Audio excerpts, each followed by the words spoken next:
Kenyere cakɛda baara ni baaradege kalan ministri ka ɲɛmaya ye ni o ye madame Umu Saliseki ye. Agence AA Consulting ani baaradege kalan ni sɛnɛfɛnw bayɛlɛmani yɔrɔ min bɛ Sibi ni a bɛ fɔ a ma ko CAAS olu bɛna sɛnɛ ɲɛtaa kɛnɛba ta ko fɔlɔ sigi min bɛ daminɛ juin kalo tile 13 ka se 15 ma san 2025 a bɛ kɛ Sibi ni o ye Salon des Innovations Agricoles du Mali ye SIAM. Nin kɛnɛ in bɛ kɛ sabu ye maa o maa bɛ baara kɛ sɛnɛ hukumu kɔnɔ ka olu bɛɛ bila kɛnɛ kelen kan u ka jɛ ka hakili falen kɛ sɛnɛ ɲɛtaa sabatili kama jamana kɔnɔ. Kɛnɛw bɛ sigi a bɛ fɔ minnu ma ko panel o tɛmɛnen kɔ kalanw kɛnɛ bɛna sigi ni o ye formation ye ɲɔgɔndanw bɛna kɛ nin kɛnɛ kan joafiyew kɛnɛ bɛ sigi ni o ye foire d'exposition ye ka fara o ka sɛnɛfɛnw bayɛlɛmanen caman bɛ ye nin kɛnɛ kan ɲɔgɔndanw fana kɛnɛ bɛna sigi minnu bɛ ɲɛsin sɛnɛ ɲɛtaa sabatili ma maaw bɛ taa u ɲɛda yɔrɔ caman kan ni o ye visite touristique ye ka fara o ka standw bɛ sɛnɛfɛnw bayɛlɛmani o n'a ɲɔgɔnna caman. Aw de bɛ baara kɛ sɛnɛ hukumu kɔnɔ aw bɛ bayɛlɛmani kɛ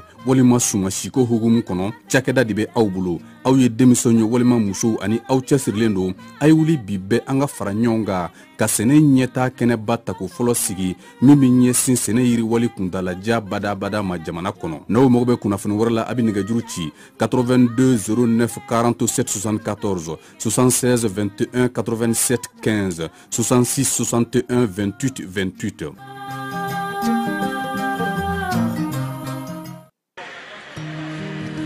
Dugu kɔnɔna sigida dɔ la bɛɛ b'i ci la nka baara o baara kɔfɛ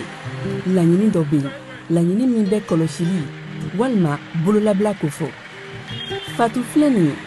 a bɛ baara kɛ BTP de la a ye baara kura dɔ boloda k'a sɔrɔ a ma ko fɔ EDM mɔgɔw ye.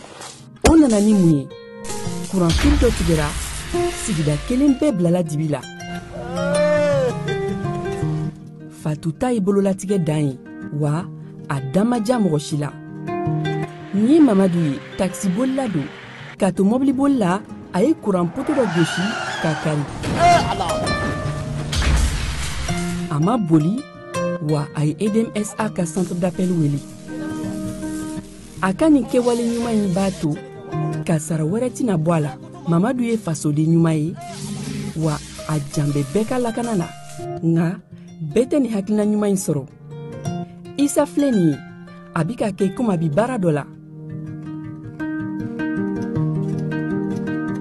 k'a sɔrɔ a bɛ ka kofere électrique fil de bɔ ka t'u feere. Kuranko la fɛn bɛɛ jate kan ka minɛ. An kana kɛ Fatu ni Isa ɲɔgɔn ye. An ka kɛ i komi Mamadu. N'aw bɛ fɛ ka dingɛsen baaraw kɛ aw bɛ EDMSA ka servisiw wele walasa aw kana tiɲɛni don dugu jukɔrɔ filiw la. Fasodenw aw kana ɲina ka dantɛmɛwalew ko fɔ kuranko ta fan na aw bɛ weleli kɛ 36 077 la walima agence EDMSA mun ka surun aw la.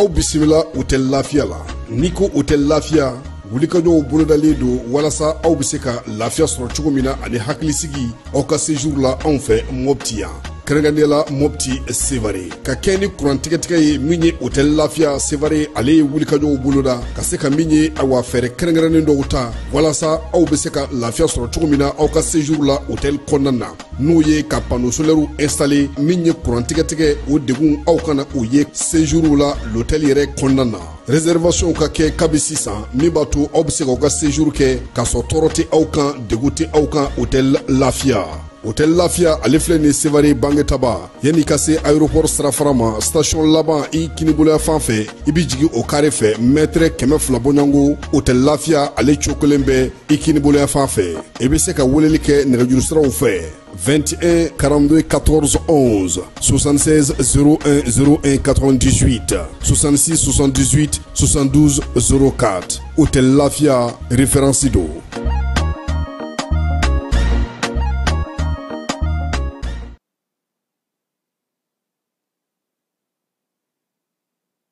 Dugutigi ni wari dafara e passé daka ka sira di ne ma. Sunkalo e kunkolo ate dugu wari ko o diba fo dugu an dugu don warata de o koni kuma t'a la sa e ka sama mɔnɛ to ye i yɛrɛ ta sita Sidi ka numéro filɛ nin wari ci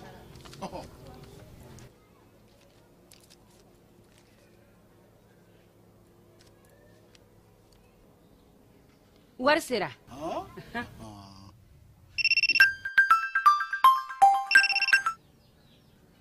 allo i ye wari sɔrɔ o ɲɛna tiɲɛ yɛrɛ la ko ni sama bɛ maa min ɲɛ ko n komi t'i gosi ngonga sama mɔnɛ i yɛrɛ ta a sɔngɔ ka nɔgɔ ni mali warici sira bɛɛ ye depo ye fu ye wari bɛ ci fu ni application ye wa bɔsara ye musaka fitini ye sama mɔnɛ ji ni kuran bɛ sara n'a ye krediw bɛ ta n'a ye sanni feere bɛ kɛ n'a ye sama mɔnɛ nin y'anw maliyɛnw ta ye a y'a si filɛ ka nkalon bɔnda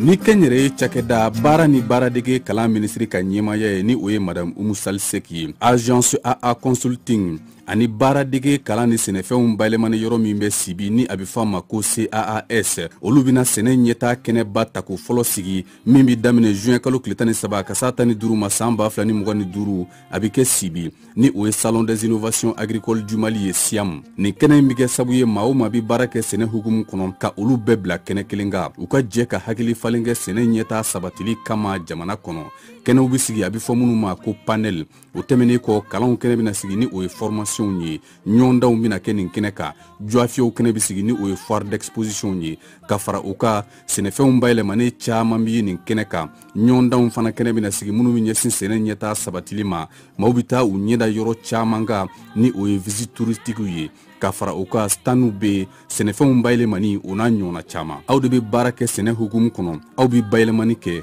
walima sumasiko hukumu kɔnɔ cakɛda de bɛ aw bolo aw ye denmisɛnw ye walima musow ani aw cɛsirilen don a ye wuli bi bɛɛ an ka fara ɲɔgɔn kan ka sɛnɛ ɲɛtaa kɛnɛba tako fɔlɔ sigi min bɛ ɲɛsin sɛnɛ yiriwali kuntalajan badabada ma jamana kɔnɔ n'aw mago bɛ kunnafoni wɛrɛ la a bɛ nɛgɛjuru ci 82 09 47 74 76 21 87 15 66 61 28 28.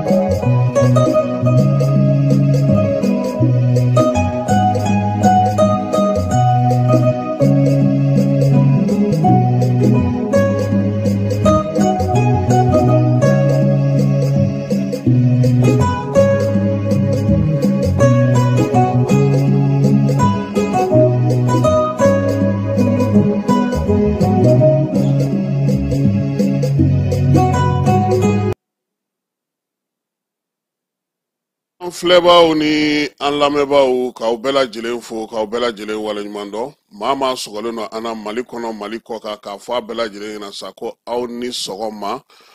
minnu bɛ Mali kɔnɔ a n'a kɛrɛfɛ dugu n'a bolomada dugu bɛɛ lajɛlen na sa minnu bɛ diɲɛ fan wɛrɛw fɛ an b'a fɔ aw ma ko aw ni ɲankuma bɛɛ lajɛlen ka fo ka kɛ n'i ka waati sanga ye k'a fɔ ko bɛɛ lajɛlen ɲɛna sa ko aw dan ka na an ka don kibaruya ale kɛnɛ kan n'o ye Jani ka bamanankan kunnafoni ye sɔgɔmada in na an bɛ alamisa la juin kalo tile 12 san 2025 an bɛ Jaba Sidibe fo a n'a ka denbaya bɛɛ lajɛlen Salakaw ka sigi la Siriman Bacili monsieur le maire k'ale fana fo k'a waleɲuman dɔn monsieur le ministre Tchorno Umar Asi Jalo le jeune an ka foli bɛ se a ma an ti ɲinɛ Bayibakɔ mairie du district kɔnɔna na a n'a ka baarakɛlaw bɛɛ lajɛlen ka sori Kɛmɛso fo yanfo kɔna min ye Mamadu Baba Dugure ye k'ale fo an ka cɛkɔrɔba dɔ a bɛ sɛgɛnnafiɲɛbɔ la nin waati in na an ti ɲinɛ fana Musa Togolakɔ États-Unis kaw fɛ min ye Ali Traoré ye ale yɛrɛ bɛ sɛgɛnnafiɲɛbɔ la nin waati in na Mali la États-Unis jamanakuntigi ka pankuru dilanyɔrɔ la ale bɛ baara kɛ yen an b'a fana fo maliyɛn minnu bɛ kɔ kan minnu bɛ yan k'a fɔ bɛɛ lajɛlen ma sa ko aw bɛɛ lajɛlen aw ni sɔgɔma bi sɔgɔmada in na kibaruyaw Asimi Goita k'a ka to fanga la ko fo san 2030 conseil de ministre ale ye ɲɛbila sɛbɛn dɔ ta o sɛbɛn na kunungo an n'an da don o la conseil de ministre yɛrɛ kuma fana ka olu bɛɛ lajɛlen walawala aw ye sangɛmɔ tako kɛmɛ wɔɔrɔ ni mugan ni duuru na kɛba baaraw daminɛna kunungo min ye sangɛmɔ ye baara min nana k'a kɔnɔna na sa an na tila k'o bɛɛ lajɛlen ɲɛfɔ colonel major Ousmane Sangare n'ale ye san gouverneur ye ale ye kow bɛɛ lajɛlen kurumɔ k'ale kɛ kunun nka bi yɛrɛ de ye sangɛmɔ yɛrɛ don ye kɛba bɛɛ bɛ jigin kɔ kɔnɔ bi faramugu o fana bɛ min bi san ale de ka girin bi kosɛbɛ sabula min ye girinkajɔ caman bɛna na kɛ ye dɔgɔkun min bɛ sigi sa sigida lakana kama fana o fana baaraw kan ka kɛ sankaw fɛ yen taji feereli buteli la ko min ye kajolokaw ka ɲɛmaw ye olu ko k'o bali pewu o tɛna yamaruya olu fɛ yen samiya n'o y'a sɔrɔ worodugu yanfan fɛ a ji don cogo bɛ ka ɲɛ min ye jamana kɔrɔnfɛ yanfan ye olu kɔni y'a jira sa k'a fɔ k'a sen sumalen don mun b'o kɔnɔna na an na o fana da aw tulo kan farikolo ɲɛnajɛ coupe du monde joueur de don a tɔgɔ ayiwa est-ce que Esad Malien ale min an ka champion ale b'a la ou bien ale t'a la de Esperance Tunisi kɔni b'a la ayiwa ala k'a ɲɛ k'a d'a ma sɔɔni sisan an bɛna tila fana ka taa makankaw fɛ yen an ka hijidenw olu ka seginiko bɛ cogo min Ibrahim Jawara ye min sɔrɔ la ale na o dan tulo kan Keba Jalo bi yan ani ne yɛrɛ ka nin bɛɛ lajɛlen da aw ma sɔgɔmada in na a bɛ se ka faamuyali k'a la cogo min na.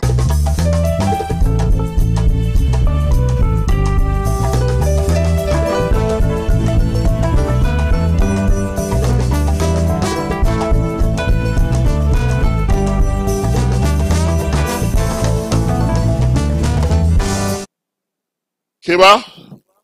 ko sɛgɛnna fiɲɛbɔ k'a bɛ kɔmɔsurugu k'an ja dɛ nka kɔmɔsurugu maafabali sɛminɛ wɛrɛ fana ka fisa i ye dɛ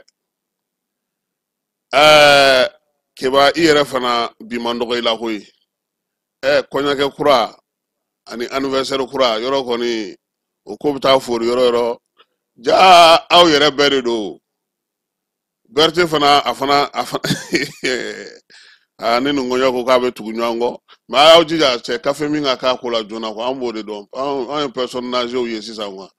an ye personnes âgées an bɛ social de kɛ de social taa mɔgɔw fɛnw ban mɔgɔw ni ɲɔgɔn cɛ denkuli taga yɔrɔ ninnu ni sangabɔda an b'olu de la sisan quoi parce que kɔlɔsi de b'an bolo n'an ye dugawu kɛ a tɛ bin dɛ Keba baliku dugawu a tɛ bin dɛ a ye to ka n'aw kun biri an fana kɔrɔ cɛ an ka dɔn sɔgɔmada in na an bɛna hakililajigi kɛ Keba hakililajigi min don kalansen caman b'a kɔnɔ kalansen min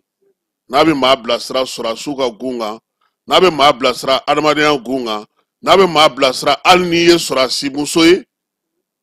a bɛ se ka i dɛmɛ kosɛbɛ i ka ko dɔw faamuya waati dɔ la san 2012 san a guwana ya kosɛbɛ ka bilen a ma ɲɛ min kɔ Amadu Tumani Ture a ye kuluba dayɛlɛ musow ye sɔrɔdasi katikan musow u nana ka na ɲininkaliw k'a la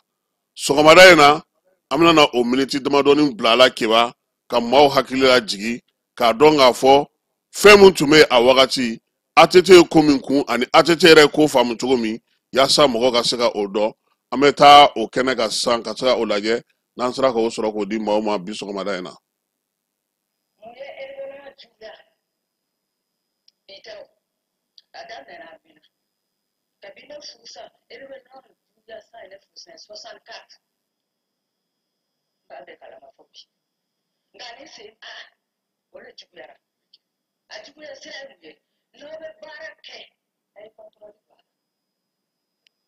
Ni moti de.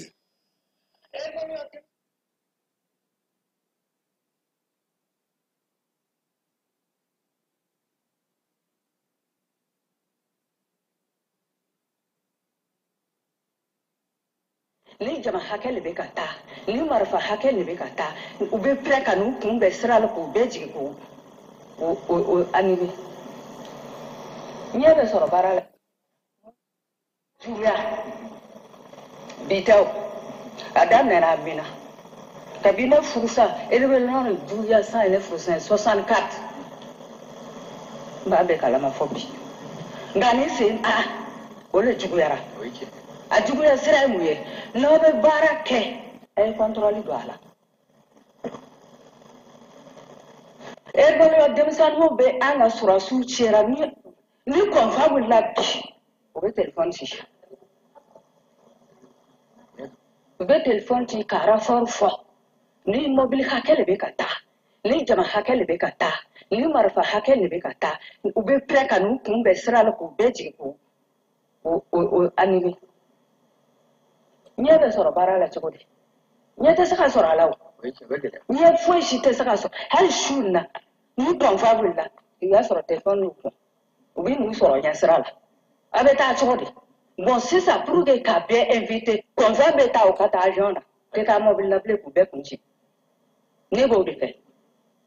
madame i ye kuma min fɔ n y'a faamuya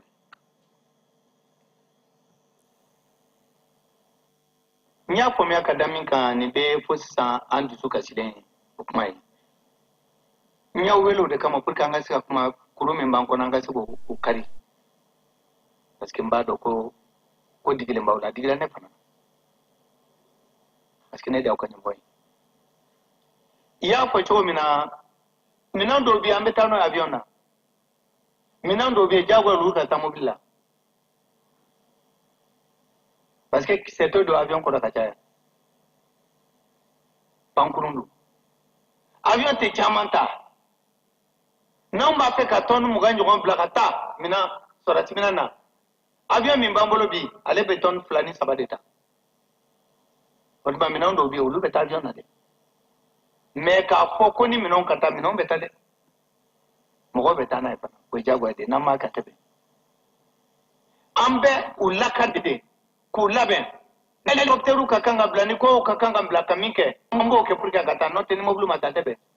parce que mobile bɛ se ka caman min ta mobile 10 5 olu bɛ se ka minɛn 10 ka taa an mɔgɔ bɔ minɛn nɔ u ka lase joona k'a d'a ma mais n'i ko k'i b'a ta mobile kelen o bɛ se ka tɔni 20 ta avion min b'an bolo ale ta ye tɔni 2 ani tɔni 3 de a tɛ se ka tugu a sudi minɛn ni minɛn bɛ yen kɛlɛkɛminɛn suguya dɔw bɛ yen ani minɛn min bɛ se ka tasuma lase u tɛ don avion kɔnɔ o tuma diyagoya don f'an ka ta mobili la an b'a bari mobili kɔnɔ ka taa ayiwa an ye rebelle ye guerre kɛ 91 la a yirala an ka pacte de paix la k'a fɔ ko sɔrɔdasi dɔw ka yɛlɛma u fɛ o rebelle o sɔrɔdasi dɔw yɛlɛmana juguman b'a la fo juguman mais dɔw ma taa bi na n y'a f'i ye cogo min na mɔgɔ min yɛrɛ taara Agilok mɔgɔ minnu sara Agilok mɔgɔ 74 ninnu na a 5 ɲɔgɔn bɛ Larabu de olu ka chef taara o ye colonel Udumelu a b'o dɔn a tun bɛ ka di olu de taara tɔw nɔ banni kɛra k'a fɔ ko ka taa denmisɛnninw ni musow ani sɔrɔdasi minnu bɛ yen minnu ma fɛn ma minnu sɔrɔ ka t'u nɔfɛ minnu taara an ye minnu ta an ka sɔrɔdasi tuareg jalatigi dɔw Gamu o de wulila ka taa baara la ale de wulila ka t'u nɔfɛ an ka mɔgɔ wɛrɛ tɛ dɛ ale de olu de taara o tuma na an bɛ yɔrɔ min na bi an ni minnu bɛ kɛlɛ la il faut k'an k'a dɔn ko olu de y'an juguw ye madame ye min fɔ tiɲɛ don senkɔrɔjuguw fana bɛ yen mais minnu siranna minnu dalen tɛ yɔrɔw la a caman bolila a tɛ se ka ɲɛ o kɔ mais il faut k'an k'a kɛ cogoya bɛɛ la pour que minnu b'an nɔfɛ an ni minnu bɛ ɲɔgɔn kan n'an b'a fɛ ka nin kɛlɛ in kɛ ka mɔnɛ bɔ an na il faut k'olu ka to an nɔfɛ parce que an bɛ kɛlɛba min kɛ olu b'a la olu de bɛna taa an de bɛna taa kɛlɛ kɛ ɲɔgɔn fɛ o tuma bɛɛ tɛ i y'a fɔ cogo min na tilanan an n'u ye kɛlɛ kɛ san 1 san 2 o bɔlen na rebelle armée seginna ka na tilani kɛra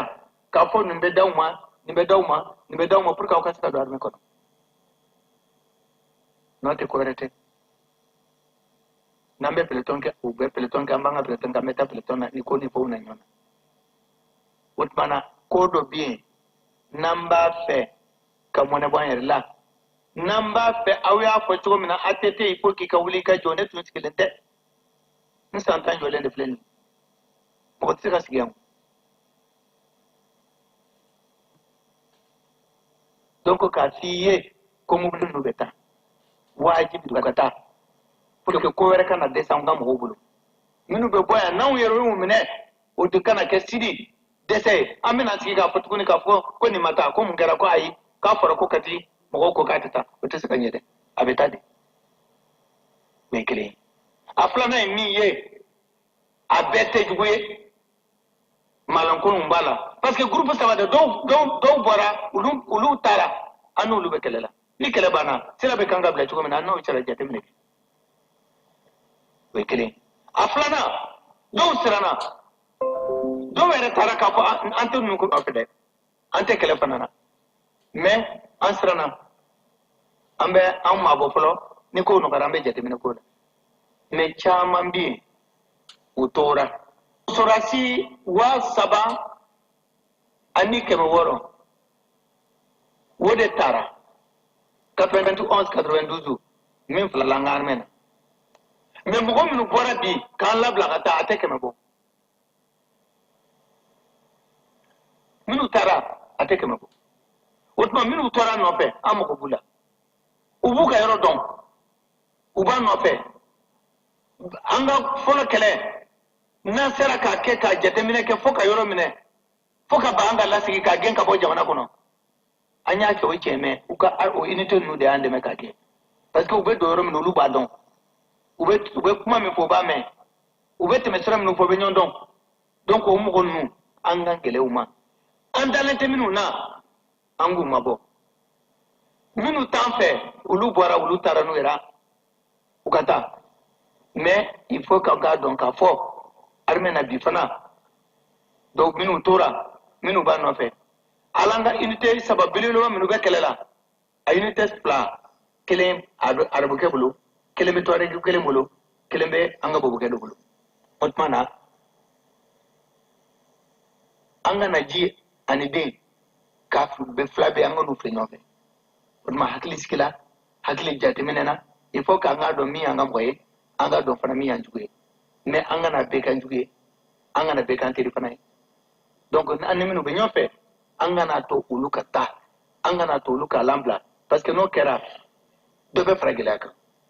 ambe mi nyini ka fo kambe mone mi boyer la ni alona kreation na mambo ke jagolo do uluka do afe ne bolo ko ni sisa ere be wuli ki jo kele ke mina kola e ki wuli ki jo bar beba do sodasiya ko ne ke ko ne anga kada ya fota do na kana bar sisa ke ko ne ni ke sute ko ne ko ne ke sube sodi bar beba do sodasiya ko ne ni tara do mune ibe sodasiya la o to sodasiya la o ala ibla yoro ibede me kuma be ka fo sisa ko kele ke mina de te e to ko tiene de o de kama yemi fo do ya fo jababu mi membolo mi oduma na ko sita ala kan so atin man sorasiya bedu na sorasiya kama iya sorasiya bedu sorasiya la ba kan ni dikadu an ce uye Sierra Leone ke an ce uye Liberia ke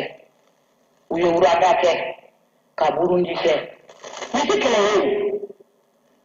kele ba da mana kono da ba de tula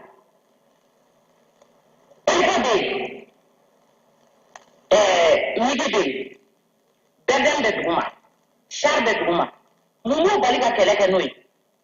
ala Keleka Minendi Choma Sa Tara Chopa Bo Swasiama ke Gansam Munani Erebellion Crash Kele Mumba Dafa Flala di Patseka Keleka Kumbe Madame never not by me make it ndam am make it ndamologle yemigu minu pantoy ne do never na army not mami na president la helicopter dara woro la ko lo glamana mena dakan ne de abdes perdem better 60 ana mobilina ton nya ko de banko gundo bien ko do bien sika ko nya besa mali ya sakadi foi tie mimbi ne bulu mami duma ni fo dum ko la kera tuko mina kartu ko la kera tuko mina fon fen be ke nuna mi su banya ko na ni parce que ma do be min immédiatement be ordu di wori be di kala be ka du yere ma ka aya san ka kanga magasin ne ton ko Non, tu es fond pour mina, on mi fond fait mi foira. A baby, hein? A baby, ata, non, voilà, un peu ta garage là. Minto la garage là, ton manja. Kura ou de benane, sang, ou de benata ka non fait. Fond fait mi atarnabe. Na malika bu. Na do blagata nara, me do blagata nyoro. Do blagata skasu. Do blagata sewari. Donc na yera kra kata yoro nona. Mais idalen bala ka fo machi teki jono. Ka fo ne makoni madi. Parce que ou mo be mena no fara ne ba nyini ka du. Mama se aka inciter ka fo ayadi adira abubulo. Nananga keleke. Na yemi fo anga do ke fana. Ame mena bi alaka jismu boka. Kele we discuss kumade. Nanga kanga keleke pour kanga sika voilà ka keleke pour que keleka sika bantu kuma mboke. Même ko be minini. Ne minini mba fe ni ka ke. C'est que alaka jisma bonna anga boni kele. Parce que keleke il y a pas de rebelle kele ani kele wera utekele rebelle kele jampa kele ati ya pour Rwanda ndaray ya pour Burundi ndaray Centrafrique mieux sans fleur de ke donc ako be tugo na be tugo na ba be nyendo nga bara fada de otmana hakana la tugo tila ka foka fema defender de nyawele de pour que kuru mimbana anga se ko kuruti nyawele fana de pour que modo forawye mi awdu su cha ko fen angalo na tien ngo 65 ka bonyona ka fowe parce que ndoko tiana fu parce que do fana ta mi kere jamana nyamai ko jago ya fana ko be fima nini be fima ngalombe deila mebe minke alakato ikasika yoro sorebe kwaro mina purke ngalon ikasiko taka buyere dala odma una na kana ufo mfana kuma min ufora ka kuma ulachen ka yere ka yoro ula ka fu junu una ka ta fo da ula yere be telefon ta ka telefon ti ko ne sorasi de mbeki dal mbora gelok mini kere sorasi shima bo agelo kata kilal ube bora agelo kata gawud parce que en fait là ambe minini on duska tilé do fona be minini be ko ka tien ko la kuluka na pabe sorodila agelera mais na fora ko ne rede kebelu kudige otma na kelebe bansu na be na soro rebelu be na ka kuma me ambe kele ko ka ban tout de suite parce que mbe kele banyin la na for ko rebelu ne de kundige ne president du rebelu bi saka malfatiga sur rasula katinga mo la chudi mi imaye kuma misen dodo ya kila ka foko na ne amet ko minen ngoni etlo ngok de ya fu ko mina ngoro ni mo ko chabana amena kamnu borando mi ko be da forli ay takela mina ndira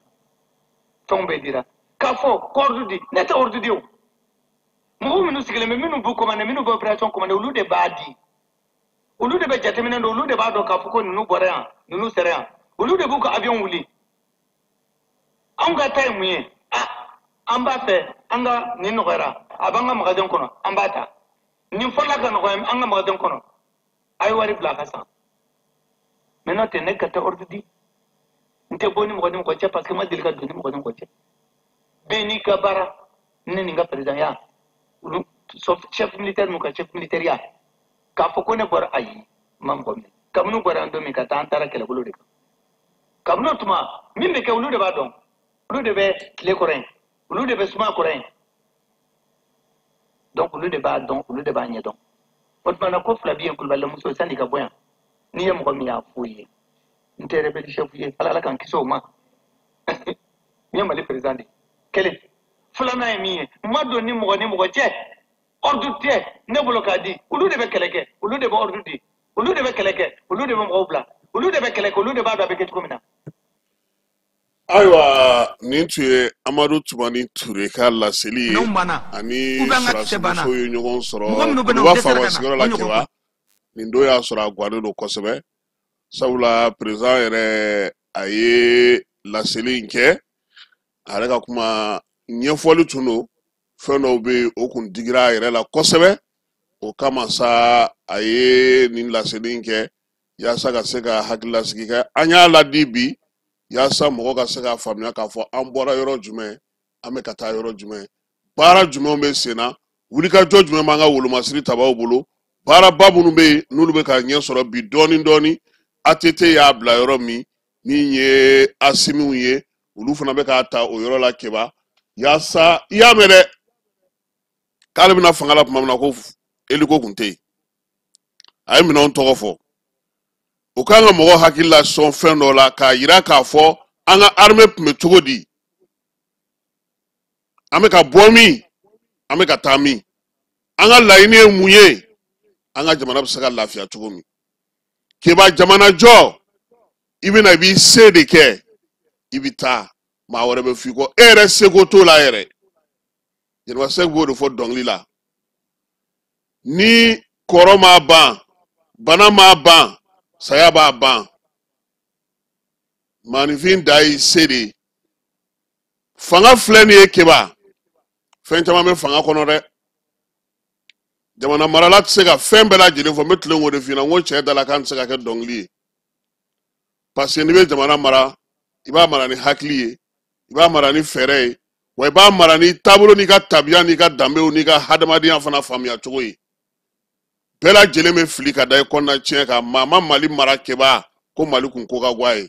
nka mɔgɔw dɛsɛra ka kɛ kun ni kun de ye o de y'a tun ma se ka ɲɛ sɔrɔ ko la f'an k'o fana dɔn ATT sinsinna fɛn dɔ fana kan o ye an kana ɲɔgɔn bila koyi an kana fili an ɲin an juguw ma an kana bɛɛ k'an jugu ye an kana bɛɛ k'an ɲin ye nka an ka hakili to an yɛrɛ la janto yɛrɛ la kɔrɔcogo o cɛ ka ɲi kosɛbɛ n y'a mɛn petinin dɔ da kunun ko tubabukan na ko b'a fɔ ko ni plan A ma ɲɛ ko plan B a ko ayi dɛ ko alphabet tɔw bɛ yen 27 lettres tɛ wa ou bien 26 lettres de ko o bɛ yen i k'i wasa don o tɔw la i ka se ka maaya kɛ nin waati in na an ka jamana mago bɛ o la kunnafoni ta na sira fɛ keba kunun ko conseil de ministre la u y'a yira k'a fɔ ko min ye ɲɛbila sariya sɛbɛn dɔ ye u y'o o ta ka kɛ ni ministre min bɛ premier ministre naga kɔrɔ na ale bɛ kalata kow kunna ko yaasa min ye san 5 ye o bɛ se ka fara Asimi ale ka masakɛya kan cogo min na keba n'i ye kuma in mɛn ten i tɛna n'a faamuya transition charte min bɛ yen ko k'o de lafalen kura ye tuguni i b'a dɔn k'a fɔ ko transition charte ale bɛ se ka falen nka a falenni baara hukumu kɔnɔna na ni gouvernement ye laɲini minnu kɛ ko ka se k'a falen a bɛ taa n'a ye CNT de la o de b'a kɛ sariya kisɛ ye président bɛ sɔrɔ k'a tɛgɛ nɔ bila nin waati in na i b'a dɔn k'a fɔ kabini Asimi nana fanga la san 2021 juin kalo tile 7 u tun ye baaraw sigi sen kan ka ɲɛfɔliw kɛ k'a yira k'a fɔ u b'a fɛ k'o kan ka taa sira min fɛ o hukumu de kɔnɔna na Mali ye i sen bɔ a dɛmɛbaga jɛkulu dɔw la min ye ka jɛkulu maa wɛrɛw ɲini u ni minnu bɛ se ka baara kɛ ɲɔgɔn fɛ yaasa basigi ni lafiya ka na keba o ko tagali ɲɛ fana sen fɛ AES ko nana sigi min ye san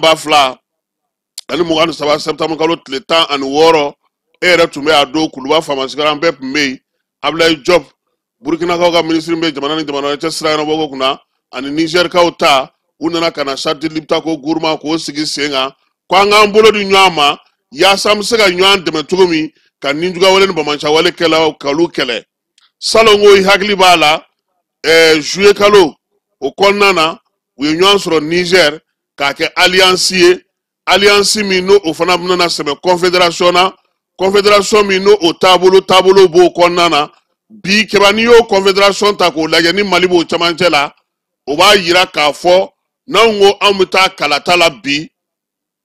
an bɛ se k'o kɛ o ye tiɲɛ ye nka ni minnu bolo bɛ ɲɔgɔn fɛ olu ye san 5 sa yaasa ka se ka o kɛ jamanadenw ka sigi laban in de la yan u ko sa ko ka fɛɛrɛ ni dabali tigɛ yaasa Asimi yanni ɲinan san in ka ban san 5 kura ka da a ma a ka baara daminɛ o la o baara o bɛ ɲɛ sɔrɔ cogo min na tubabuya sira fɛ sa a sɛbɛnnikama sira fɛ sa o a maɲɔgɔlɔn sira fɛ sa o ana sariya sira fɛ saw jamanadenw ka sigi sen fɛ u y'o fana fɔ koyi u ko ko sarti min b'an kunna nin ye n'o ye transition sarti ye keba ko k'o falen o falenni bɛna na wolo mun na o ye ka sɛbɛn dɔ a siginiden dɔ don a kɔnɔ n'a b'a fɔ ma nanzarakan na article min b'a yira k'a fɔ ko jamanakuntigi san 5 dira ma a bɛ se ka lakurakuraya n'a tilara o san 5 na nin nata in na o baaraw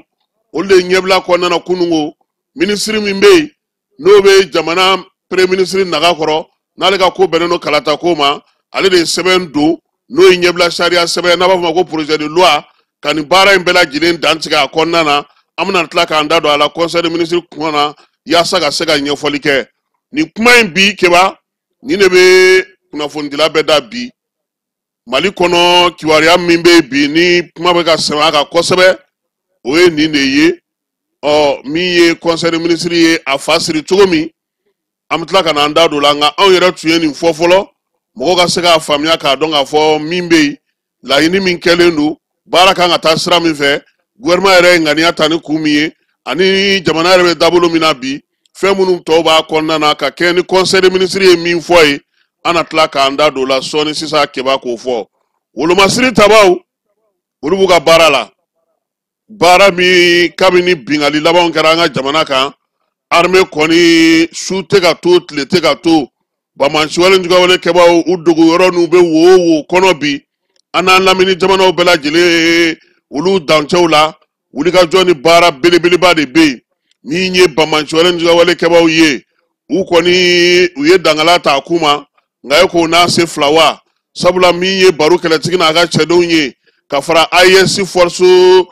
unifiée ka keba olu kɔni kɛlen don tɛ su to tɛ tile to pankuru ani dugumana fa bɛɛ lajɛlen fɛ k'a daminɛ maaw la ka taa T-City Bulkesi force spéciale maaw olu bɛ duguma ye bi nin waati in na baara taabolo o yɛlɛmana ye pewu min ye maanifin n'u bolominɛw bɛ se ka lakɔlɔsi cogo di dugudenw yɛrɛ ka kibaruya sanumanw sɔrɔli hukumu kɔnɔna na armée ye a taabolo bɛɛ lajɛlen falen yaasa dugudenw n'u bolominɛw olu bɛ se to ka falen cogo min na o hukumu de kɔnɔna na sa min ye wolomasiri tabaw ye keba u y'a yira k'a fɔ bi u bɛna duguma baara minnu kɛ dugudenw k'u hakilila tigɛ pewu baara min bɛna sigi sen kan a kɛkun ye basigi ni lafiya bɛ se ka don cogo min na jamana yɛrɛ kɔnɔ jamanadenw fana ka sɔn maa minnu bɛ yen n'o olu to ye lafiya lasiw ma maa minnu bɛ degun lasiw ma u kana olu kɔ dogo u k'u ɲɛyɔrɔw yira u k'u ɲɛfɔ yaasa min ye baara min bɛ armée a ye min daminɛ tɔ kana to a ko la sabula dugukolo ko hukumu kɔnɔna na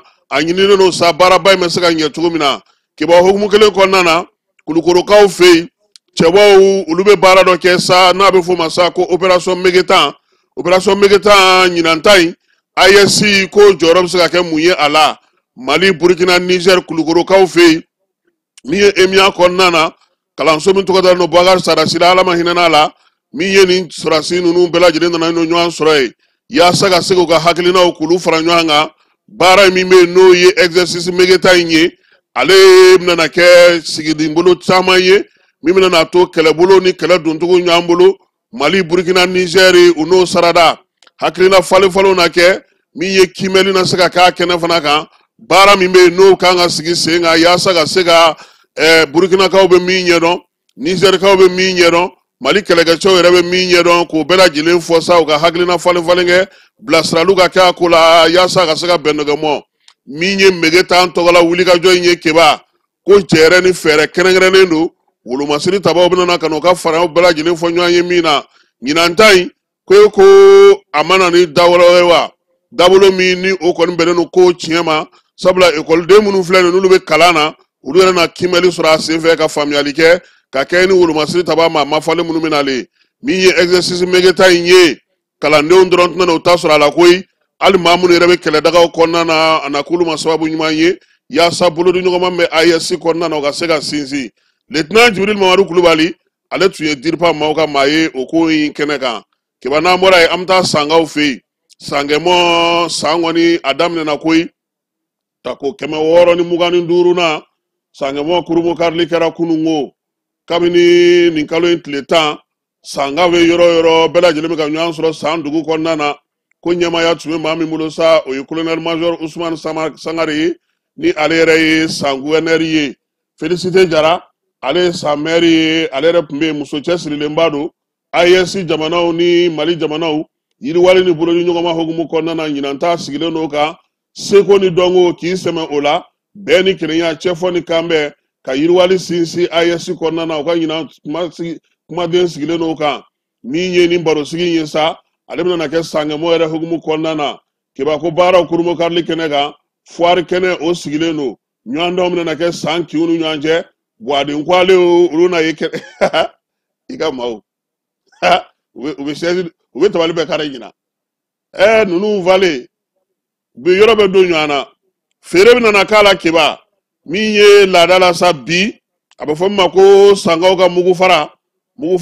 o bɛ min bi n'o bɔra yen sa kɔba in n'o ye sangɛmɔ yɛrɛ kɔ ye u bɛ don o fana kɔnɔna na bi tile 5 kɔni kɔnɔ min ye ɲɛnajɛ ye o tɛna kɔtigɛ fiyewu san 5 ani 40 la ko bɛɛ lajɛlen welelen don hali ni maa min bɛ retard la i bɛ se ka se bi sabula baara bɛɛ lajɛlen bɛ taa kun cɛ sibiri nata ye n'an bɔra san an bɛ taa kajolokaw fɛ yen kajolo ɲɛmaaw n'o ye dugu maramaw ye olu y'a yira sa nin kalo in tile tan ko min ye ka taji feere buteli la ko kɔni kɔnnen don kajolo fantan 4 bɛɛ lajɛlen na bataki in bɔra préfet yɔrɔ ale kɔni ye communiqué di arajow bɛɛ lajɛlen na k'a fɔ kan bɛɛ lajɛlen na min ye sous-préfet central ye ale de ye lettre in bɔ sa ka bɔ gouvernorat yɔrɔ la Sikaso k'a yira sa k'a fɔ ko min ye kajolo n'a marabolo n'a tɛnɛnkundugu n'a bolomada dugu bɛɛ lajɛlen na keba ko jatikɛ n'a ye tuguni maa ka taji feere buteli nin kɔnɔ han wa n'i y'a i sɔrɔla la ayiwa wolomasiri tabaw olu bɛ yen ale ni sariya tigilamaw i na bila olu ka bolo kan wulikajɔ belebeleba o de bɛ senna bi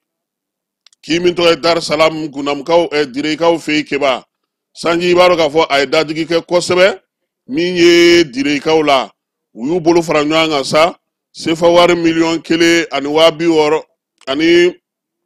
600,000 u y'o sɔrɔ k'o di yaasa ka se ka baara ninnu kɛ n'o ye digi min bɛ yen n'o bɛ dugu la kɔlɔsi k'o jɔ kura ye min ye sanji ale kɔlɔlɔ kana s'u ma baara ninnu kɔni daminɛna dugu ɲɛmaaw ɲɛna kununko a yirala sa k'a fɔ ko min ye dugudenw yɛrɛ kɔni de bɛna n'a baara kɛ maa wɛrɛ tɛna ta ka nin kɛ koyi yaasa ka se u ka dugu kisi musaka sɔrɔlen u kɔni ko sa waati yɛlɛma kɔlɔlɔ ɲina dire bɛna na i jɔ a jɔyɔrɔ la yaasa baara in degun kana se u ma maa minnu bɛ yen sa n'olu tun ye degun sɔrɔ Bafulabe kaw fɛ yen ni tasuma kɔni kun mɛnɛna olu ka dugu kɔnɔna na Bafulabe marabolo kɔnɔna na k'a kɛ nin kalo tile 10 ye donbolo dɔw taara kɛ olu ye a yirala sa k'a fɔ kabini kalo tile 10 n'o ye kunasininko ye nɛgɛ kanɲɛ 17 waati landikaw fɛ yen e ko min ye Gunjan commune kɔnɔna na Bafulabe u taara taji kɔ tasuma kɔni ye tiɲɛni kɛ yen tasuma in maa si t'a dɔn a bɔra yɔrɔ min a kɔni ye butigiw jeni ka baganw jeni sɛw olu bɛɛ lajɛlen ta filani tɛ tigɛ balo minnu bɛ yen sa k'olu caman jeni sanji o min funfunna o de y'a to ni ko in sera ka dan sira la okumu kɔnɔna na sa dɛmɛba jɛkulu dɔw kɔni wulila k'u jɔ guwa minnu bɛ yen n'olu ye degun sɔrɔ n'o ye guwa 6 ye k'olu dɛmɛ ni balo ye balo min bɛ se cogo min na ka fisa u ma keba an bɛ taa fan fɛ an bɛ sɔrɔ ka na don conseil des ministres ale baabu kɔnɔ.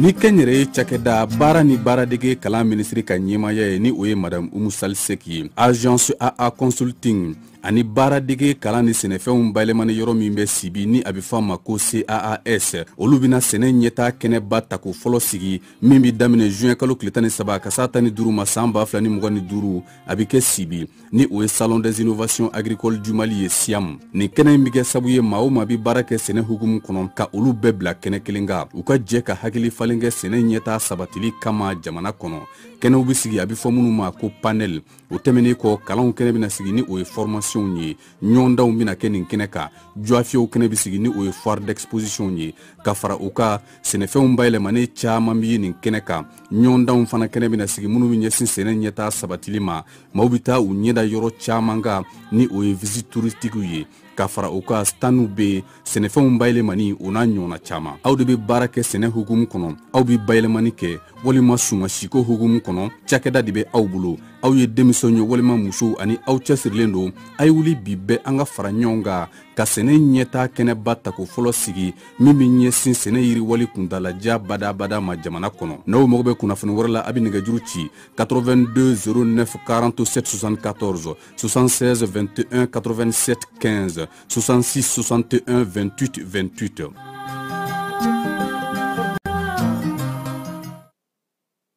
Ayiwa, an bɛ segin ka na conseil des ministres kunungo ale bɛ laadala ɲɔgɔn ye min kɛ araba o araba kunungo ta kɛra araba n'o ye juin kalo tile 11 san 2025 lajɛ ale kɛnɛ kan sa général d'armée Asimi ko ɲɛmaya tun bɛ ale bolo baara yɛrɛ daminɛ na min ye général d'armée Asimi ye a ye samɛ foli k'o ta k'o ɲɛsin furancɛla fanga ministres ma u ka gwaw ka balimaw n'u sinjiw bɛɛ lajɛlen ani maliden cɛman n'a musoman bɛɛ lajɛlen seliba o hukumu kɔnɔna na jamanakuntigi ko sa ko a bɛ u fo ka wulikajɔ n'u ka cɛsiri la wolomasiri tabaw kɛrɛnkɛrɛnnenya la ko k'olu fo u ka baara kɛcogo ɲuman na olu minnu su ani tile datu ye sunatu ye wulikajɔ kɛ yaasa ka se ka bamanci wale juguya wale kɛbaw ni maa minnu bɛ yen n'u b'a fɛ ka jɛjugu ta ka ɲɛsin a ma k'olu bali o la a ye dugawudon fana kɛ maa minnu bɛ yen n'olu fa banana nin ko in kɛnɛ kan tasibila k'o kɛ ka seli kɛ maaw ye maa minnu n'olu fatura ko ala ka u bɛɛ lajɛlen dayɔrɔ sumaya perezan a ka kuma kuncɛ la sa a y'a ɲini gouvernement maaw fɛ u ka dɔ fara cɛsiri ni timinandiya kan malidenw ka hakilinabaaw ye minnu ye k'olu don ba la yaasa min ye lafiya u bɛ se ka na cogo min na u ka se ka fɛɛrɛw sigi sen kan min bɛ na ni lafiya ye gouvernement yɛrɛ ka baara kɛcogo la premier ministre ka jaabili la sa a ye jamanakuntigi fo a n'a ka baarakɛlaw ni a ka nagakɔrɔmaw bɛɛ lajɛlen k'olu bɛɛ lajɛlen fo ka samɛ foli ta ka ɲɛsin u ma a ye jamanakuntigi hakili la sigi ko min ye ale n'a ka cɛdenw ye u bɛna na u bila u jɔyɔrɔ la kosɛbɛ yaasa dugudenw olu hakilina kobaw n'u nɔnina kobaw ka se k'olu kɛ ka kɛ ni jamana yɛrɛ ka kow ye o kɔfɛ sa conseil des ministres a ye a ka laada yɛrɛ baara daminɛ ɲɛbila sɛbɛn minnu bɛ yen n'olu kan ka sigi sen kan u y'o kuma fɔ jɔyɔrɔ o dira maa kelen ma min ye ministre ka baara ni baara bolodalenw hukumu kɔnɔna na fana u y'o fana u bɛnn'o fana kan ko kuma bɛ kɛ o fana kan o de la sa sariyakisɛ ko na sira fɛ sa ministre min bɛ yen ni ale bɛ bɛn ni kelenya cɛfɔ ni kan bɛ kunna an ka jamana kɔnɔna na ale ko sa ko min ye jɛkulu min bɛ ale ka baarakɛyɔrɔ la n'a bɛ fɔ o ma ko commission nationale de désarmement démobilisation réinsertion n'o bɛ tali kɛ kɛlɛkɛcɛw minnu bɛ yen bi n'olu b'a fɛ ka marifa bila ka na fara an ka wolomasiri tabaw kan olu tacogo baara la sa jɛkulu kɛrɛnkɛrɛnnen b'o kunna n'o ye général Kansayi ka yɔrɔ ye ko o sɛbɛn min kun sigira sen kan san 2024 n'o kun yɛlɛmana ko k'an ka yɛlɛma ko kura ye yaasa baara ka se ka nɔgɔya o cakɛda in bolo tiɲɛ don baara in a kun yɛlɛmana yaasa ka se ka lafiya ladi juin kalo tile 4 san 2024 ko nka ko min ye maliden bɛɛ ani mali fan bɛɛ lajɛlen ka sen don a la o hukumu kɔnɔna na fo falen ka kɛ tuguni sɛbɛn minnu bɛ yen n'o bɛ jɛkulu yamaruya ka baara kɛ o ka se ka falen Ismaël Wage ko o de la sa yaasa baara ka se ka kɛ ka ɲɛ siginiden dɔw bɛ yen olu kan ka fara sariyakisɛ in kan yaasa ka se ka lakurakura ka taa n'a ye CNT la olu ka sɔn a ma baara ka se ka nɔgɔya i n'a fɔ jamana ɲɛmaaw y'a laɲini cogo min na mali fan 14 bɛɛ lajɛlen sen ka don DDR ko la a kana kɛ jamana fan dɔ ye ka fan dɔ to minisiri min bɛ bolimafɛnko kunna ani sobaw jɔli an ka jamana kɔnɔ ani yɔrɔbaw dilanni ale fana ye ɲɛbila sariya sɛbɛn dɔ fana sigi sen kan ɲɛbila sariya sɛbɛn bɛ tali kɛ mun na sa o ye direction générale de transport ye ale n'a bolofaraw direction in kɔni k'u yɛlɛmana mars kalo san 2022 yaasa ka se ka baaraw kɛ ka ɲɛ cogo min na sabula bolofara minnu tun tɛ ale la yɛlɛma donna o ko la nka a yera k'a fɔ sa yaasa ale fana ka se ka baara kɛ ka ɲɛ kosɛbɛ a kan ka bolofara minnu sigi mali kɔnɔ mali kɔkan ani mali yɛrɛ fan 14 bɛɛ lajɛlen na ko fo sariyakisɛ min n'o bɛ ale ko fɔ o ka se ka falen n'o sariyakisɛ kun sigira sen kan février kalo tile 10 san 2023 ko min bɛ a bolofara ninnu bɛɛ lajɛlen ko fɔ o bolofara hukumu kɔnɔna na sa baara kɛcogo kan ka kɛ cogo min na nagakɔrɔmɔgɔw kan ka ta cogo min na maa minnu kan ka na baara kɛ ko fo o sariya fana ka sinsin o de la sa mars kalo tile 31 sariya in n'o tun ye ɲɛfɔli kɛ bolofara ninnu na u sigicogo la ani u kɛcogo la sisan a kan ka ɲɛ fusagoya la maa minnu kan ka ta ka bila olu baarakɛyɔrɔw la olu fana ka don sariya kɔnɔna na yaasa u ka hakɛ ko u ka sarako n'u ka ko bɛɛ lajɛlen bɛ se ka sigi sen kelen kan cogo min na san 5 nata in o kɔnɔna na minisiri ko ale ye laɲini kɛ o kɔnɔna n'o ye Madina Sisoko ye ni ale bɛ Danbɛlɛlakaw ka sigi kɔnɔna na minisiri min bɛ premier ministre Nagakɔrɔ ni ale ka baaraw bɛɛ lajɛlen bɛ kalata ale sinsinni ma n'a dɛmɛli ma an ka jamana kɔnɔ Mamani Nasire ale ye conseil des ministres ladɔnniya ɲɛbila sariya sɛbɛnna sa min bɛna tali kɛ sariti ale falenni kan a ko n'i y'a jateminɛ an ka jamana kɔnɔ assise national min sigira sen nga sa no ye jamana yɛrɛ yɛlɛmaliba ye mars décembre kalo tile 27 ka taa bila décembre kalo tile 30 la san 2021 ko tun ye bɛnkan 517 de sigi sen nga o bɛnkan 517 kun kan ka se ka jamana yɛlɛma jamana kan ka se ka falenbaw kɛ ka se ka kobaw sigi sen nga politique ko ta nasira fɛ jamanadenw ka lafiyali ko ta nasira fɛ ni ye o yɛlɛmabaw ye sa o kɔni ɲɛsira fɛn minnu ma sa o kan ka tali kɛ kalata yɛrɛ labɛncogo ɲuman na ale ni fɛɛrɛw kan ka sigi sen kan fɛɛrɛ min b'a to sa min ye sariya sunba kuraw ka sigi ko baara dɔw sera ka kɛ sabula bi kabini juin kalo tile 18 san 2023 Mali a ye sariya sunba kura sɔrɔ tɛgɛnɔ bilara sariya sunba kura yɛrɛ la juin kalo tile 22 san 2023 furancɛla fanga ale ɲɛmaa fɛ ko k'a ta o la sa n'o ye rectification in ye yɛlɛmali kura min n'o taara mara bolodali hukumu kɔnɔna na yɛrɛma hɔrɔnya o ɲinini hukumu kɔnɔna na malidenw ka hakɛw ɲinini kɔnɔna na k'a yira k'a fɔ ko degun dɔw yera baara la n'o o ye baara kɛcogo ye sabula maaw bɛ bi olu t'a fɛ ka jamana in to ye a ka suma u n'u dɛmɛbaga jɛkulu ka bɔ kɔkan na sa k'olu kɛlen don ka fa bɛɛ lajɛlen kɛ u sen nɔ ye yaasa jamana bɛ se ka dafiri cogo min ko dun bɛɛ lajɛlen kɛrɛfɛ Mali yɛrɛ kɔni sera ka fɛɛrɛw sigi sen kan a n'a dɛmɛbaga jɛkulu ani ni jamana wɛrɛw n'o o ye an balima jamanaw ye Burkina ni Niger ko wa k'a yira k'a fɔ u bɛɛ lajɛlen ka degun ye kelen koyi o de la sa u jɛra ka Confédération des États du Sahel sigi n'o ye AES ye juillet kalo tile 6 san 2024 o fana ka bɛnkan sariyaw fana sinsinna min kan o ye Liptako tɔgɔla charte ye o de la sa min ye jamana ninnu kɔni ye septembre kalo tile 16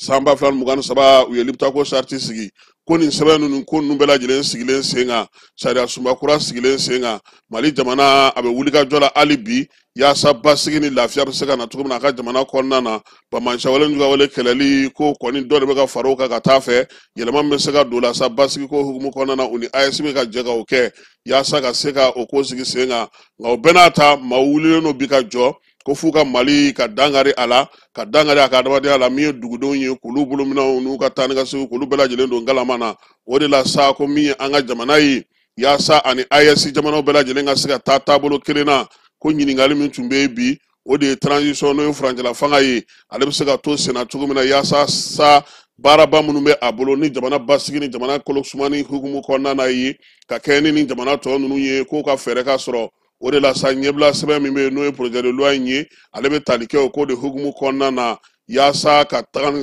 a bɛ tali kɛ fana jɛrɛjɛkulu minnu sigira an ka jamana kɔnɔ ni fasodenw nana ka bɔ Mali kɔnɔ ani Mali kɔ kan n'olu ye baara kɛ ka laɲini kɛ o laɲini hukumu kɔnɔna na sa malidenw kɔni y'a yira sa k'a fɔ furancɛla fanga yɛrɛ tɔgɔla sɛbɛn kɛrɛnkɛrɛnnen bɛ yen n'o ye charte ye n'o b'a sigi cogo n'a baara kɛ cogo fɔ ko fo yɛlɛma ka don o la yɛlɛma min bɛ don o la sa u ka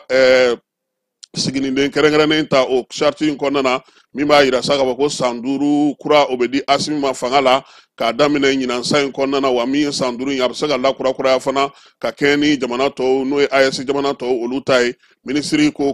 Mamani Nasire ko nin de ye ale ka laɲini ye keba ka kɛ ni min ye furancɛla fanga ɲɛmaa ye san 5 kura o bɛ se ka d'a ma cogo min na ɲɛbila sɛbɛn na ni sɛbɛn in bɔra keba a bɛ taa CNT la CNT e ko sɔgɔmada in na tɛ de n'i ma fili sɔgɔmada in na hakilila ka bɔ CNT ka plénière dɔ bɛ yen walima e m'a mɛn de n'olu y'a ngalamuso bi dɔrɔn o kɔrɔ ko fo 2030 a so bɛ to fanga la keba conseil des ministres hukumu kɔnɔna na hali bi sabula an b'o de sɛbɛn kɔnɔ u ye jɔyɔrɔ di maa kelen ma minisiri min bɛ yen n'o o bɛ seko ni dɔnko minisiri dunanjigi sow ale ni yɔrɔ sawulenw lajɛli minisiri ale ye maa dɔ ta sa k'o k'a nagakɔrɔmaa kura ye n'o ye Sulemani Wɔlɔkɛ min ye ale yɛrɛ ye ɲɛgɛnkɛla ye a y'ale kɛ chargé de mission ye minisiriw ka baara bolodalen n'u ka baara ko hukumu kɔnɔna na sa min ye Ablaye Diop ye ale ye conseil des ministres ladɔnniya k'a yira k'a fɔ ko Dr Moribo Sako ko ale kɔni ye magistrat ba ye farafinna ka kelenya tɔnba sariyaso min bɛ yen n'o sigilen don adamadenw kama k'a taara ka kɛ o ɲɛmaa ye u ka jɛrɛ 77 min kɛra cour africaine ale hukumu kɔnɔna na Moribo Sako ko magistrat ba don an ka jamana kɔnɔ yan min ye mandat in ye sa a kan ka mandat kɛ siɲɛ 2 keba a bɛ se ka lakurakuraya fana ko ka bɛɛ lajɛlen hakili lajigin min ye Moribo Sako ye ɲɛmaa dankan yɛrɛ kun don nin cour in kɔnɔna na a ye san 2 o de kɛ o la mamu tume ko ɲɛmaya la o ye tanzanikaw ka imani dawudo abudu ye o de tun bɛ a ko ɲɛmaya la u y'a yira sa k'a fɔ ko nin wulikajɔ min kɛlen filɛ nin ye mali ni jamana wɛrɛ cɛ sira ɲɛnabɔ baaraw o de y'a to ni min ye maa kofɔlen ye a sera ka jɔyɔrɔ in sɔrɔ ko wa ko o bɛ sanga o ka ɲɛtaa ma a n'a ka baara kɛcogo ɲuman ma minisiri min bɛ farikolo ɲɛnajɛ ni sifinw ka ko kunna ale ye conseiller minisiri ladɔnniya kɛba k'u bɛna baara sigi sen kan sa n'o o ye sifinso ye sifinso in n'o bɛ tali kɛ adamadenya tɔbɔtɔ la a bɛ fɔ min ma sa nanzarakan na à l'école de la citoyenneté ko nin bɛna na k'a tako 4nan ye tako 4nan in kɔnɔna na sa k'u bɛna n'a dayɛlɛ an ka marabolo 7 ye marabolo 7 in fana bɛɛ lajɛlen kɔnɔna na baara min bɛna kɛ yen k'a daminɛ juillet kalo tile ta ka taa se a tile 24 ma san 2025 k'u bɛna n'a dayɛlɛ Bamako sen bɛna na ye a la Kayi Kulukoro Sikaso Segu Mopti Tombouctou ani Gao ko olu bɛɛ lajɛlen bɛna na ye école de citoyenneté in na min ye baro sugu ni kalansen min bɛna na sigi sen kan a bɛ tali kɛ sifinnaka minnu bɛ yen bi ni olu bɛ fɛ ka dɔ dɔn an ka jamana taabolo la an ka tabiyaw n'an ka tarikuw la yaasa ka se ka olu kalan ka kɛ faso jɔba ŋanaw ye faso kanu u ka don u la u ka faso fana dɔn o la sa min ye kalansen ye a bɛna na tali kɛ fasoden ɲumanya kan maanifin i ka sigi n'i ka sigida yɔrɔ bɛn ni kelenya cɛfɔ ni kanbɛn min ye adamadenw bɛ se ka bɛn cogo min na sigi la kumaw bɛna na tali kɛ o de kan tako 4nan in maa 400 o de bɛna na ye a ko la Bamakɔ kɔnɔna na min ye a kun ɲɛbila baaraw ye sa olu bɛna na kɛ marabolo bɛɛ lajɛlen kɔnɔna na maa 200 olu bɛna na taa o la maa 1800 denmisɛnnin na o de kan ka kalansen bɛɛ lajɛlen kɛ sa yaasa min ye adamadenya taabolow ye ko wa ko ɲinan ta kɛba a dayɛlɛlen no AES jamanaw ye maliyɛn minnu bɛ kɔ kan fana k'a dayɛlɛlen no olu ye n'i b'a fɛ i sen ka ye kalansen in na i bɛ se k'i ka sɛbɛn n'o y'i ka candidature sɛbɛn ye i bɛ région min kɔnɔna na walima i bɛ marabolo min kɔnɔna na i bɛ se k'a bila yen gouvernorat la walima direction régionale de la jeunesse yaasa sugandili mana kɛ i ka se ka ye a ko la ka kɛ ni région minnu bɛ yen n'olu tɔgɔ fɔlen no nin ko in hukumu kɔnɔna na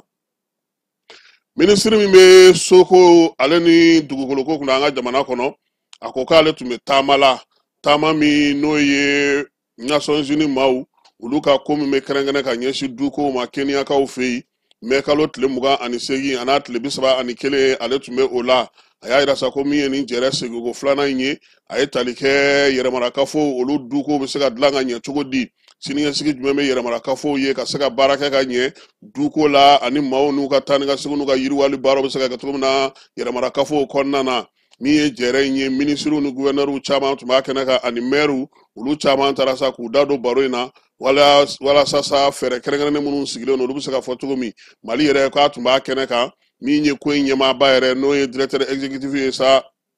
n'o bɛ Nations Unies maaw tɔgɔ la nin ko in kunna kɛba k'a n'an ka maaw fana ye ɲɔgɔn ye u y'a yira sa k'a fɔ sa ko min ye u ye gɛrɛnkɛrɛnnen u y'o ɲini sabula bi maa miliyari min bɛ yen bi ni du t'o bolo o de ka ca kosɛbɛ yaasa ka se ka dɔ sɔrɔ o la sa u bɛna fɛɛrɛ ni dabali minnu sigi sen kan yaasa maanifin yɛrɛ i ka danbe i ka hadamadenya tɔbɔtɔli tɛ se ka ɲɛ fiyewu f'i ka k'i ka du de kɔnɔ k'o fɛɛrɛw bɛna sigi sen kan diɲɛ fantan 4 bɛɛ lajɛlen fɛ yaasa ka se ka dugubaw ni duguncininw olu yiriwali baaraw k'olu sinsin maaw mago bɛ se fɛn minnu ma ka se ka olu bila sen kan o yɔrɔ ninnu bɛɛ lajɛlen na nin waati in na ko Soko gɛlɛya kɔni k'a bɛ diɲɛ fan bɛɛ diɲɛ fantan 4 bɛɛ lajɛlen luwansew ka gɛrɛ min ye maanifinw ye olu ka Sokow ka gɛlɛ duguba kɔnɔnaw la maaw bɛ yɔrɔnin minnu sɔrɔ k'u kun sɔri ye o fana bɛ ka gɛlɛya u bolo tuguni sabula juru sarabaliya o fana bɛ a ko la min ye nin baara in ye sa n'o kɛra Keniyakaw fɛ yen a y'a to Mali yɛrɛ ka fɛɛrɛ a n'a ka danganiyaw n'a ka miirinaw k'olu bɛɛ lajɛlen fɔ minisiri y'a yira sa conseiller minisiri la ko kalo tile 29 Mali Burkina Niger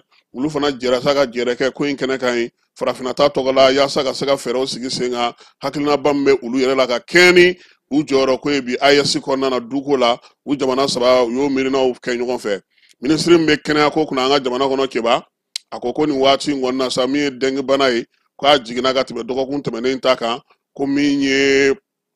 bana dɔ ye coronavirus a m'a da don o kuma na nka min ye jamanakuntigi ye ale ko k'an ka hakili to an yɛrɛ la janto yɛrɛ la o kɔrɔcogo ka ɲi bana kunbɛn fana ka fisa ni bana furakɛ ye k'an ka tangalanw k'an taalan ye yaasa an ka se ka kisi bana bɛɛ lajɛlen ma hali n'o y'a sɔrɔ dengue tɛ Bamako juin kalo tile 11 san 2025 secrétaire général du gouvernement Burama Kulubali chevalier de l'ordre national.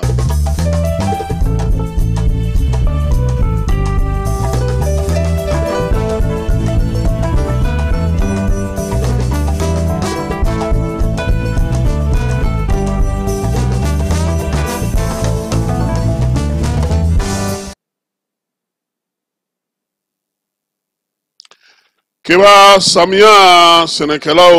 u tilalen do fila ye dɔw ko a bɛ ka sumaya kosɛbɛ nka min ye worodugu yan fan fɛ olu y'a yira sa k'a fɔ ko san 2025 san 2026 samiya k'a sɛnɛ ka suma olu fɛ yen kosɛbɛ an ka jamana fan minnu bɛ yen sa ni baara bɛ ka kɛ kosɛbɛ o ye a worodugu yan fanw ye gɛlɛyaw kɔni caman bɛ yen min ye sɛnɛ ɲɛmaaw ye minnu bɛ zone kɔnɔna na olu ko fɛɛrɛ n'u dabaliw sigilen don yaasa baara bɛ se ka kɛ cogo min na gundamukaw fɛ yen Tɔnbɔkutu ani Gawo ni Mɔpti yen kɔni samiyaji a sen sumayalen don baaraw sɛnɛkɛlaw bolo o fana gɛlɛyalen don kosɛbɛ sɛnɛkɛlaw y'a yira sa k'a fɔ ko degun dɔw bɛ a la ɲinanta daminɛbaliya la joona min ye sɛnɛkɛyɔrɔ ninnu yɛrɛ ye a yɔrɔ caman bɛ yen a baara ka gɛlɛn nin waati in na kosɛbɛ wa u y'a yira fana k'a fɔ ko min ye degun min bɛ yen ji dɔw olu sigilen don yɔrɔ dɔw la sɛnɛ yɛrɛ tɛ se ka kɛ a foro dɔw la nin waati in na u dun t'a dɔn fana u bɛ t'u ka sɛnɛ kɛ yɔrɔ min na wa min ye contre saison ye o ma se ka ɲɛ sɔrɔ yɔrɔ caman na sabula ji ale fana ma se ka na i n'a fɔ u hakilina tun b'a la cogo min na gundam sɛnɛkɛlaw olu ka hakilina ye o ye sabula o y'olu ka jɔrɔna ko ye min ye ɲinan samiya yɛrɛ daminɛli ko gɛlɛyaba yɛrɛ ye dɔw fana y'a yira sa k'a fɔ ko samiya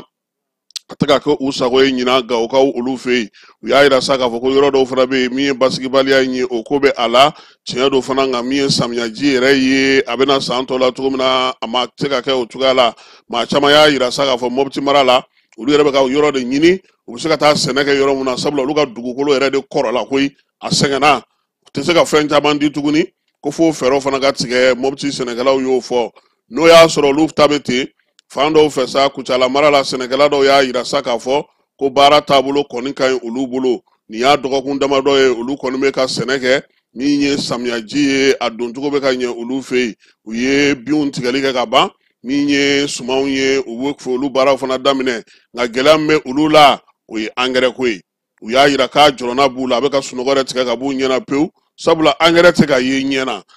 jamana ale bɛ dɛmɛ min d'u ma ma se k'o sɔrɔ nka yan'u k'u sigi olu caman ye ɲɔ o sɛnɛ fɔlɔ dɔw fana bɛ yen olu ye tiga sɛnɛ dɔw yɛrɛ ye kɔɔri daminɛ dɔw fana ye kaba daminɛ nka u y'a yira k'a fɔ ko nin bɛɛ lajɛlen nin si tɛ taa nɔgɔ kɔ wa nɔgɔ kan ka na nɔ a waati la na waati min b'a to n'a bɛ nafa ɲɛ olu ye Kucala mara o kɔnɔna na wa kun ye kɔɔri sɛnɛnaw ye keba k'u ka wari ma sara dɛ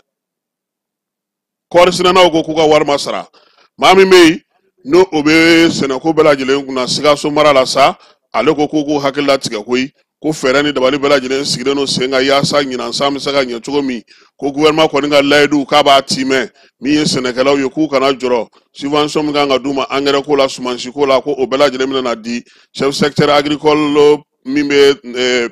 furancɛla fangani kunna in fana keba ale fana y'a yira sa k'a fɔ ko baara bɛna kɛ ka ɲɛ Sikasokaw fɛ yen Bukari Fofana a kɔni y'a yira sa k'a fɔ ko gouvernement bɛna na seko ni damayira bɛɛ lajɛlen kɛ angɛrɛ ka na sumansiw ka na minɛn wɛrɛw ka na wa ko gouvernement k'a b'a ka layidu timɛ koyi k'u b'a baara kan nka ko a sen sumayara kosɛbɛ de min ye sɛnɛkɛlaw ye u ko k'olu kɔni sigilen don k'u lajɛ u ka cɛsiri ni timinanja u tɛna foyi b'o la ni dɔ ma ɲɛ keba k'u na dɔ wɛrɛw lajɛ koyi makɔrɔni ni fɛn tɔgɔ ye di sɔ k'u bɛna olu bɛɛ lajɛlen lajɛ fɛn minnu bɛ yen n'olu bɛ se ka wuli u tɛn'u ka dugukolo jalan to ten ji ka taa ten ni gouvernement mana ni nɔgɔ ye dɛ nɔgɔ tɛ kɛ minnu na u bɛna olu seri u kɔni sigilen don ka gouvernement kɔnɔ ka kɛ ni layidu min dir'u ma ye Mali ministre min bɛ kɛnɛyako kunna ale bɛ jɛrɛba kɛnɛ kan jɛrɛ min n'o ye 38nan ye i n'a fɔ assurance ale ni an ka CMSS INPS kanam olu ɲɔgɔnnaw minnu bɛ farafinna kɔnɔna na sa olu ka jɛrɛ belebeleba de bɛ n'a fɔ ma ko CIPRES ale ministre ka ɲɔgɔn ye o de bɛ sen na colonel Asaba Jalo ale bɛ yen Mali a fana taara n'a ka maa mafalenw bɛɛ lajɛlen ye baara in ye tile fila baara ye a ko daminɛna kunungo a kan ka k'u fori bi min ye baara dayɛlɛli la sa maa mafalen minnu ye baara kɛ olu ye ɲɛfɔli kɛ bi minisiri olu kan ka ɲɔgɔn sɔrɔ sa yaasa ka se ka min ye hakilinaba min bɛ jamanaw la ka se ka olu bɛɛ lajɛlen dantigɛ nin jɛrɛ in kɔni e ko san o san tɛ ale bɛ kɛ Suissekaw fɛ yen yaasa sa ka se ka min ye maa dɛmɛ tɔnw ye INPS ni CMSS ni kanam n'a tɔw bɛɛ lajɛlen olu ni anam k'olu ka baaraw bɛɛ lajɛlen sigi sen kelen kan keba Segukaw fɛ yen jɛrɛ kɛra sa ka bɔ Segu marabolo cercle 7 bɛɛ lajɛlen na olu nana kɛnɛ kan sa kɛnɛ min bɛ yen n'o ye guide min sigilen don sen kan bɛɛ ni kelenya basigi ni lakanako hukumu kɔnɔna na baara in kɛra kunungo atelier ye atelier min kɛra sigi sen kan ye sa ka se ka ɲɛfɔli kɛ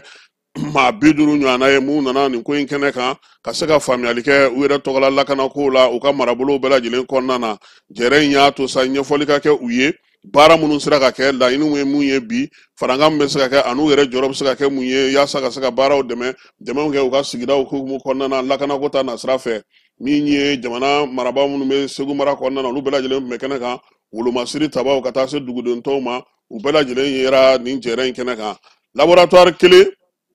o sigira sen ka Banbakaw fɛ yen Banbakaw ka furakɛliso kɔnɔna na sa n'o o ye Karimashu ye Karimashukaw fɛ yen a yirala sa k'a fɔ ko min ye laboratoire kɔnɔ o sigira olu ka kɛnɛ kan min ye laboratoire ye ale ye laboratoire d'analyse ye a n'a ka plateau o fana de don joli sɛgɛsɛgɛ bɛ se ka kɛ baara wɛrɛw bɛ se ka kɛ min ye nin kominiba in kɔnɔna na sa n'o ye Banba kominiba in kɔnɔna na ye u y'a yira sa k'a fɔ ko Karimashukaw fɛ yen ale ni Bahando Imanashi ka taa se Garbane ma ale ni Zaham olu bɛɛ lajɛlen ni Banba yɛrɛ olu bɛɛ lajɛlen na se ka furakɛli kɛ maa ma falenw fana taara sa ka d'u ma yaasa laboratoire in baara bɛ se ka kɛ cogo min na dugudenw olu ka lafiya o hukumu kɔnɔna na n'an bɔra yen Keba an bɛ taa hiji kɛnɛ kan min ye an ka hijitalaw ye e k'u ma minɛnw siri ka ban de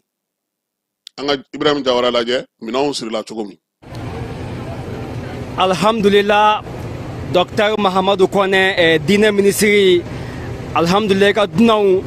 n'o yi ka ejidenw ye alhamdulillah premier vol ni y'o wulitɔ ye ka bɔ hôtel la nɔ Makan k'u kunda ka taa Jida cogoya min na ka taa Mali la ayiwa bi ye alamusa ye an bɛ alamusa kɔnɔ ka ban déjà le 12 juin kalo tile 12 2h du matin 2h tɛmɛna su fɛ ni miniti 30 ye 2h30 minutes ayiwa bisiw filɛ nin ye diinɛ minisiri i ka dunanw u bɛ nali alhamdulillah rabbil alamin ayiwa i bɛ ci fɔ jamana kuntigi ye général d'armée Assimi Goïta ko a ka dunanw a ka ejidenw ko premier vol k'u kundalen bɛ Mali kan inshallahu délégué général Dr Abdul Fattah Sise a yɛrɛ bɛ kɛnɛma yan nɔ cogoya min na ejidenw k'u accompagner u ka don bisi kɔnɔ ka taa Jida bi alamusa doyaba in na le 12 juin 2025 alhamdulilahi délégué général an b'a fo ni ka waliman dɔn vraiment baara in si ma fɔ ko an balima silamɛw ale yɛrɛ bɛ wuli ka na cogoya min na ejidenw k'u dɛmɛ u ka se k'u ka bisiw ye an balimaw a ka baarakɛla caman de bɛ yan nɔ a ka mɔgɔw caman de bɛ yan nɔ nka ale yɛrɛ f'a ka na ka na baara in seereya ka na baara in témoin cogoya min na k'a lajɛ n'a y'a sɔrɔ a bɛ ka k'a kɛcogo la Dr Abdul Fattah Sise i ni ce ni baraji an balima silamɛw nin de ye premier vol ye filaire gouvernemental u bɛna wuli bi alamusa doyaba in na 2h du matin 2h30 le 12 juin k'u kunda ka taa Jida n'u taara Jida sa a k'a dɔn k'a fɔ bi alamusa doyaba in na fɛn min ye 11h waati midi ni avion ma bila retard la 11h waati midi u bɛna wuli Jida k'u kunda ka taa Mali la an balimaw a k'a dɔn k'a fɔ Saudiya Air ani Mali Air 3 de b'an cɛ o tuma ne yɛrɛ ye calcul min kɛ ni Ala ma baasi kɛ ni avion ma bila retard la fɛn min ye alamusa kɔni ye an bɛ alamusa min na inshallahu 15h waati walima 14h 16h kɔni a mana kɛ cogo cogo lansara waati o kan k'a sɔrɔ premier vol sera Mali la n'a ma bila retard la an k'o fana fɔ avion ko don ni avion wulila u ye heure min fɔ Jida 11h waati Saudiya Air la n'i y'a jateminɛ a bɛna heure 7 heure 8 de kɛ 11h midi 1h 2h 3h 4h 5h 6h waati wula fɛ a bɛ se Saudiya Air la bon n'i y'o jateminɛ Mali Air la 6h o bɛ taa bɛn an ka 14h waati walima 15h waati ma tilegan fɛ Mali Air la alamusa n'o ye bi alamusa ye o kuma 15h 16h waati inshallahu ni avion ma bila retard la premier vol filaire gouvernemental o b'a sɔrɔ u bɛ Mali la o kuma an balima silamɛw an b'a ɲini maliyɛnw a ka sɔrɔ fana caya dɛ ayiwa sɔrɔ fana a ka caya ka da ka dunanw bɛ sira la ka na alhamdulilahi premier vol mɔgɔ 300 de b'a kɔnɔ mɔgɔ 300 olu bɛna taa Mali la inshallahu o tɛmɛnen kɔfɛ bi alamusa doyaba in na su fɛ 23h waati fana inshallahu deuxième vol fana o bɛna wuli ka don juma la ka taa Jida troisième vol o fana bɛna wuli jumadon fana fɛ juma fana su fɛ 20h waati k'u kunda ka taa Jida samedi ka wuli ka taa mali la alhamdulilahi rabil alamin an bɛna kunnafoli bɛɛ di aw ma o tuma nin tun ye kunnafoli telimanba ye an balima silamɛw an bɛ aw fo ni ka waliman dɔn k'a lase maliyɛn bɛɛ ma k'a fɔ filet gouvernemental an ka premier vol nin y'a wulitɔ ye ka bɔ maka an ka hôtel la ka taa jida maka ni jida cɛ n'i y'a lajɛ peut-être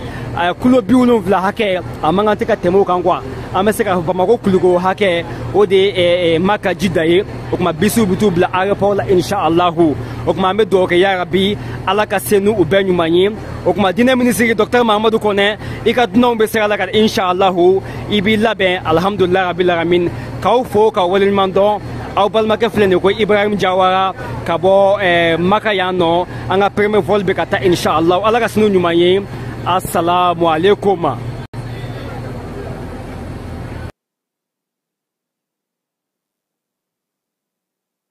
Ayiwa ala ka senu ɲuman ye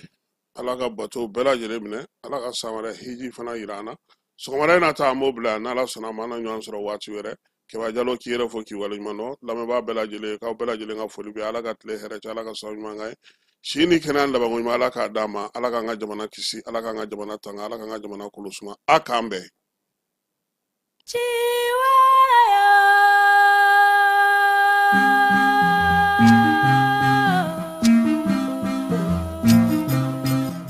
ni kɛnyɛrɛ ye cakɛda baara ni baaradege kalan minisiri ka ɲɛmaya ye ni o ye madame Umu Saliseki ye agence AA consulting ani baaradege kalan ni sɛnɛfɛnw bayɛlɛmani yɔrɔ min bɛ sibi ni a bɛ fɔ a ma ko CAAS olu bɛna sɛnɛ ɲɛtaa kɛnɛba tako fɔlɔ sigi min bɛ daminɛ juin kalo tile 13 ka se 15 ma san 2025 a bɛ kɛ sibi ni o ye salon des innovations agricoles du Mali ye siam nin kɛnɛ in bɛ kɛ sabu ye maa o maa bɛ baara kɛ sɛnɛ hukumu kɔnɔ ka olu bɛɛ bila kɛnɛ kelen kan u ka jɛ ka hakili falen kɛ sɛnɛ ɲɛtaa sabatili kama jamana kɔnɔ kɛnɛw bɛ sigi a bɛ fɔ minnu ma ko panel o tɛmɛnen kɔ kalanw kɛnɛ bɛna sigi ni o ye formation ye ɲɔgɔndanw bɛna kɛ nin kɛnɛ kan joafiyew kɛnɛ bɛ sigi ni o ye foire d'exposition ye ka fara u ka sɛnɛfɛnw bayɛlɛmanen caman bɛ ye nin kɛnɛ kan ɲɔgɔndanw fana kɛnɛ bɛna sigi minnu bɛ ɲɛsin sɛnɛ ɲɛtaa sabatili ma maaw bɛ taa u ɲɛda yɔrɔ caman kan ni o ye visite touristique ye ka fara u ka stanu bɛ sɛnɛfɛnw bayɛlɛmani o n'a ɲɔgɔnna caman aw de bɛ baara kɛ sɛnɛ hukumu kɔnɔ aw bɛ bayɛlɛmani kɛ